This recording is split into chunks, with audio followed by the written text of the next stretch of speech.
দেখে জলে লাভ নাই, ঠিক আছে? টিনের ঘরে আইফোন দেখে যারা জ্বলতেছে তাদেরকে বলি, আমি কি আমার আসল পরিচয় দিয়েছি আপনাদের? আমার চ্যাটার মাল কি আছে না আছে? বাবা গো, কি কি মনে হয় দিয়েছি? শুধু তো আইফোন আর টিনের বাড়িটা দেখলেন, বাবা গো, কি আছে না আছে সেটা তো বললেন না। Audio call 100, video call 500। পাগল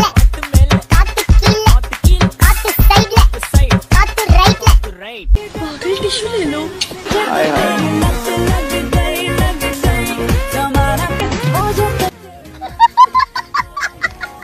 ওয়েলকাম ব্যাক সোয়ানে। তো কেমন আছো তোমরা? বাজান, আজকের ভিডিওটা সত্যিই অনেক ইন্টারেস্ট হতে যাচ্ছে, কারণ তোমরা তো টিকটকে সবাই দেখে ফেলেছো একটা মেয়ের ভিডিও, টিনের ঘরে আইফোন। যারা টিকটক ইউজ করো আমি মনে করি ম্যাক্সিমাম মানুষই এই টিকটকটা দেখেছো, যে কিনা রিসেন্টলি ভাইরাল হয়েছে। আর তার ভাইরাল হওয়ার পিছনে বড় একটা রিজন আছে। ফার্স্ট অফ অল হচ্ছে যে টিনের ঘরে আইফোন ইউজ করতেছে। বাট আমার এই সরল মনে একটাই প্রশ্ন, যে টিনের ঘরে আইফোন কোথায় পেলো? কি আমার মতো কি তোমাদেরও চিন্তাধারা নাকি?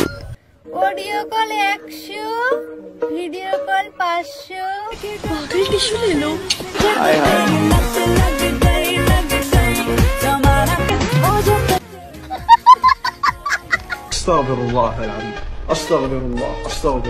আই হোপ কি তোমরা তার টাকা ইনকাম করার রহস্যটা জেনে গেছো। যত ঠাপ ততই টাকা, আর যত টাকা ততই আইফোন।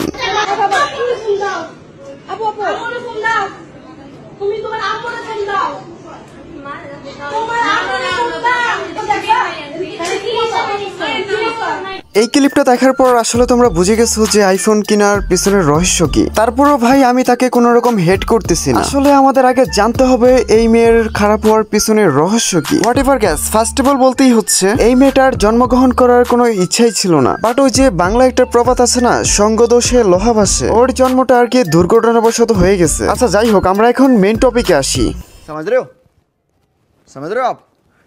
আই হোপ কি তোমরা বুঝতে পারছো আমি কি বুঝাতে চাচ্ছি। আসলে যেটা তোমাদের একটু আমি প্রথম বললাম, এই মেয়েটার বাবা এই মেয়েটাকে জন্ম দিতে চায়নি, দুর্ঘটনাবশত হয়ে গেছে। এই মেয়েটা যখন জন্মগ্রহণ করে তখন তার বাবাও ছিল না, মাও ছিল না, এই পৃথিবীতে ছিল কিন্তু তার পাশে ছিল না। আই হোপ কি তোমরা বুঝতে পারছো সে কিভাবে জন্মগ্রহণ করেছে। হ্যাঁ, তোমরা ঠিকই ধরেছো, সে অস্থি বস্তিতে বড় হয়েছে। এন্ড তার লাইফ স্টোরিটা অনেক স্যাড, যেটা শুনে ভাই তোমার নুনু দিয়ে জল এসে পড়বে। মানে গ্যাস, এক কথায় বলতে গেলে তার জীবনটা অনেক দুঃখের সাথে কেটেছে। না ছিল তার বাবা, না ছিল মা, না ছিল আত্মীয় স্বজন, সে বড় হয়েছে অস্থি বস্তিতে। আচ্ছা তোমরা এখন বলতে পারো নয়ন ভাই তাহলে তার আইফোন কেনার পিছনের রহস্য কি? হ্যাঁ ভাই, তোমরা ঠিকই ধরেছো, এর পিছনে বড় একটা রহস্য আছে, যেটাই এখন আমি তোমাদের মাঝে এক্সপ্লেন করব। হ্যাঁ ভাই, সে অনেক দুঃখের সহিত অনেক বড় হয়েছে অস্থি বস্তিতে। তারপর একটা ছেলে তাকে বুদ্ধি দেয় যে তুমি মেয়েটা তো অনেক সুন্দর, তুমি তো চাইলে টিকটক ভিডিও করতে পারো। ওই মেয়েটা ছিল একটু চালাক, মেয়েটা ছেলেটাকে প্রশ্ন করলো আমি যদি টিকটক ভিডিও করি তাহলে তো আমার একটা ফোন প্রয়োজন, তো আমি ফোন কোথায় পাবো? আর জানা তেনা ফোন হলে তো চলবে না, একটা ভালো ফোন দরকার। তখন ওই ছেলেটা মেয়েটাকে বুদ্ধি দেয় তুমি একটা আইফোন কিনো। তখন ওই মেয়েটা ছেলেটাকে প্রশ্ন করে আমার কাছে তো কোনো টাকা পয়সা নাই, আমি আইফোন কিভাবে কিনবো? বিশ্বাস করেন রাসেল ভাই, তখন ছেলেটা যেই কথা বললো এটা শোনার জন্য আমি মোটেও প্রস্তুত ছিলাম না। ছেলেটা বললো তুমি আইফোন কিনতে পারো, তার জন্য তোমাকে পিছন মারা দিতে হবে। আই মিন যত গুতা ততই টাকা, আর যত টাকা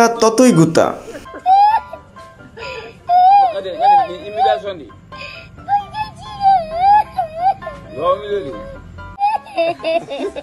আই হোপ কি তোমরা তার আইফোন কেনার রহস্য বুঝে গেছো। আমার মনে হয় না এর থেকে বেশি এক্সপ্লেন করতে হবে। শুনলাম ফ্রি ফায়ার নিয়ে নাকি কন্ট্রোভার্সি চলতেছে, পার্টনার প্রোগ্রামের ইউটিউবারদের বাহির করে দিতেছে, ফ্রি ফায়ার নাকি ব্যান হয়ে যাচ্ছে। তো সেই টপিক নিয়ে ভিডিও চাও কি চাও না তোমরা একটু কমেন্টে জানিয়ে দিও। যদি চাও তাহলে নেক্সট ভিডিও আসতেছে ফ্রি ফায়ার বিষয় নিয়ে। আজকের ভিডিওটা এ পর্যন্তই, দেখা হচ্ছে নেক্সট কোনো ভিডিওতে। সে পর্যন্ত সবাই ভালো থাকো, সুস্থ থাকো, চিল দেন, টেক কেয়ার, আল্লাহ হাফেজ।